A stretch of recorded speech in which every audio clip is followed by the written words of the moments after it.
Hi, I'm Stella Herrera Williams, and welcome back to Navigating Senior Care with Stella. Today we're starting a series I'm really excited about, breaking down the different types of senior living options here in Austin. Because one of the biggest challenges families face is understanding what all these different terms actually mean. Independent living, assisted living, memory care, skilled nursing, residential care homes. Families tell me all the time they feel lost trying to figure out which one is right for their loved one. So over the next few episodes, I'm going to walk you through each type of senior living, what they offer, who they're designed for, and what you can expect here in Austin. Today, we're starting with independent living. Now, independent living is probably the most misunderstood option because the name itself can be confusing. Because families often think, well, if my parent can live independently, why would they need to move to a community? Great question. Let me explain what independent living actually means. Independent living communities, sometimes called senior apartments or active adult communities, 55 plus communities, are designed for seniors who don't need daily personal care assistance, but want to simplify their lifestyle and be part of a vibrant community. Think of it like this. Your loved one can still handle their daily activities, bathing, dressing, taking medication, getting around, but maintaining a house has become too much. The yard work, the repairs, the cooking, the cleaning, and the isolation. And that's what independent living solves. So let's talk about who independent living is really designed for. Independent living is ideal for seniors who can manage their personal care independently. They can bathe, dress, and take care of the medications without daily assistance. They are mobile and can get around safely. They might use a cane or a walker, but they're not bedbound or needing a wheelchair for all mobility. But they want social connection and activities. Many seniors in independent living aren't moving because they need care. They're moving because they're lonely or bored at home. They are tired of home maintenance. The house is too big. The yard is too much, and they want to simplify. They want more security and peace of mind. Knowing that there's people around, emergency call systems, and a built-in community. Here in Austin, I work with families every day who are trying to figure out if independent living is the right move. And here's what I tell them. If your parent is still healthy and active, but you're worried about them being isolated or struggling with the home upkeep, independent living can actually be a real smart, proactive move. It's not giving up independence, it's choosing a lifestyle that supports independence longer. Now let's talk about what independent living actually includes. In most Austin independent living communities, residents get a private apartment or cottage. These can range from studios to 2-bedroom units. Some communities even have small houses or villas. They have restaurant-style dining, which includes 1 or 2 meals a day, sometimes 3. There's no more cooking every meal if you don't want to. There's housekeeping and laundry services. You can have it done weekly, bi-weekly. It's maintenance-free living. No more worrying about a leaking roof or broken AC. The community handles all of that. There's transportation services. You can schedule trips to go to doctor's appointments. They can go shopping, even local attractions. There's activities and social programs in these communities. This is where independent living really shines because there's book clubs, exercise classes, game nights, outings to Austin events, movie nights, arts and crafts. There's emergency call systems. Every apartment has a way to call for help if needed. What independent living does not typically include is hands-on personal care.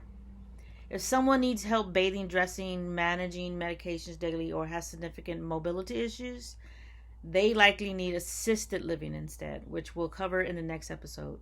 But here's something many families don't know. Most independent living communities will allow you to bring in home health care, home health services if you need a little extra help. So if your parent is mostly independent, but let's say they need help with managing their medications, you can often hire a private caregiver to come in for that specific task. Let me give you some real examples from families I've worked with here in Austin. I had a client. Let's call her Miss Garcia. She's 78, healthy, active, still drives, but she was living alone in a 3-bedroom house in Round Rock after her husband passed.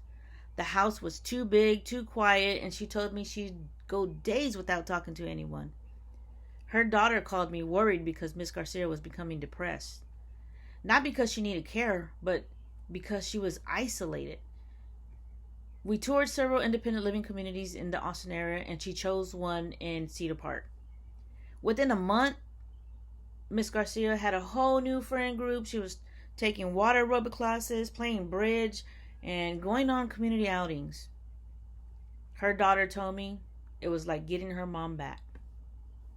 That's what independent living can do when it's the right fit at the right time. Another example, Mr. and Mrs. Thompson married 55 years, both in their early 80s. They were still very capable, but their house in Pflugerville was becoming a burden. Mr. Thompson had a heart condition and couldn't do yard work anymore. Miss Thompson was overwhelmed trying to keep up with the cooking and cleaning up the large space. They moved to an independent living community near the domain.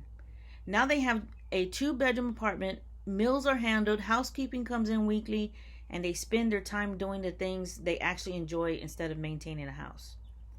Mr. Thompson told me, "I wish we'd done this 5 years ago instead of waiting until we were exhausted." Now let's talk about the pros and cons, because every option has both. The pros of independent living. You have the social connection and community. This is the number one benefit families report. Seniors go from isolated to engaged.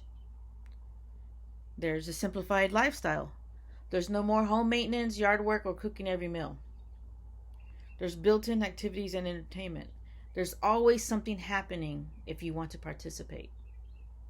There's that security and peace of mind. Family members feel better knowing that parents, they aren't alone in a big house. Proactive move before care is needed. Moving while you're healthy is much easier than waiting until there's a crisis.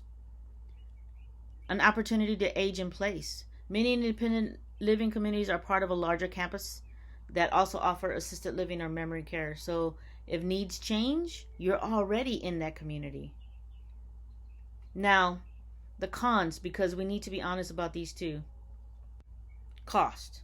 Independent living in Austin typically ranges from $2,500 to $5,000 per month, depending on the community, location, and apartment size.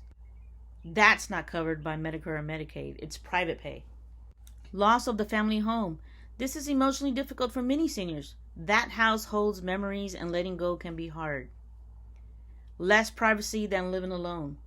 You're in a community setting with neighbors close by. Pet restrictions. Many communities allow pets but have size or breed restrictions. It may feel premature. Some seniors resist because they feel they're not old enough or don't need it yet. Here in Austin, we have some wonderful independent living options. Communities like Belmont Village and Westlake Hills and Lakeway offer upscale independent living with resort-style amenities.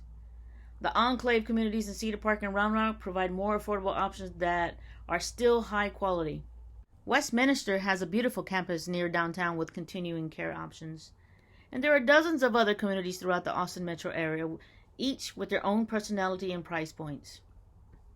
When I'm helping families tour independent living communities, here's what I tell them to look for. Visit during meal times. See the dining room in action. Is it full? Are people socializing? How's the food? Check the activity calendar. Is there a good variety? Are activities actually happening, or is it just on paper? Talk to residents. Ask them what they love and what they'd change. Current residents will give you the real story. Look at the apartment sizes and layouts. Can your parents' furniture fit? Is there enough storage? Ask about the community culture. Some communities are more social and active, others are quieter. Find the right fit for your parents' personality. Understand the contract and fees. What's included in the monthly fee? What costs extra? Is there an entrance fee? What's the increase policy? And here's my insider tip as someone who works with tour senior living. Don't just look at the fanciest community or the cheapest one. Look at where your parent will actually be happy. The most expensive community isn't always the best fit, and sometimes a more modest community has a warmer, more welcoming culture. I've seen families choose based on the wrong criteria, like proximity to their own house rather than proximity to what their parent actually enjoys. If your dad loves golf, a community near a golf course might be perfect, even if it's a bit farther from you. If your mom loves arts, being near downtown Austin might be ideal. The best independent living community is the one where your loved one will actually engage and thrive. One more thing I want to address. Families often ask me, is it too early to consider independent living? And my answer is usually, if you're asking that question, it might actually be the perfect time. Here's why. Moving while someone is still healthy, active, and able to fully participate in the decision is so much better than waiting until there's a crisis. When someone moves independent living at 75 while they're still thriving, they make friends, get established, and truly enjoy the lifestyle. When someone waits until 85 and they're isolated, depressed, or declining, the transition is much harder. They're less likely to engage, make friends, or see it as a positive move. Proactive moves are almost always more successful than crisis move. So if you're listening and thinking about your parent who's healthy but struggling with home maintenance or isolation, independent living might be worth exploring. Not next year, not when there's an emergency, now, while they can fully participate in the decision and the transition. In my book, The Complete Step-by-Step Guide to Your Senior Housing Solutions, I have an entire chapter on independent living with checklists for evaluating communities. And the accompanying workbook has worksheets to help you assess if independent living is the right fit and compare different communities. If you want those detailed checklists and worksheets, you can find my book and workbook on my website, StellaWilliamsTX.com. In our next episode, we're going to talk about assisted living, which is what you need when independent living isn't quite enough support anymore. We'll cover the care services, the costs, and how to know when it's time to make that transition. Until then, if you're exploring independent living options in Austin and want some guidance, that's exactly what I do through my work with Tour Senior Living. You can reach me at StellaWilliamsTX.com or visit tourseniorliving.org /Austin to see the communities I work with. Remember, choosing independent living isn't giving up your independence. It's choosing the lifestyle that supports your independence longer. This is Stella Williams. Thanks for listening, and I'll see you in the next episode. Subscribe where you listen to podcasts, and if this was helpful, share it with someone who might need to hear it. Have a blessed day.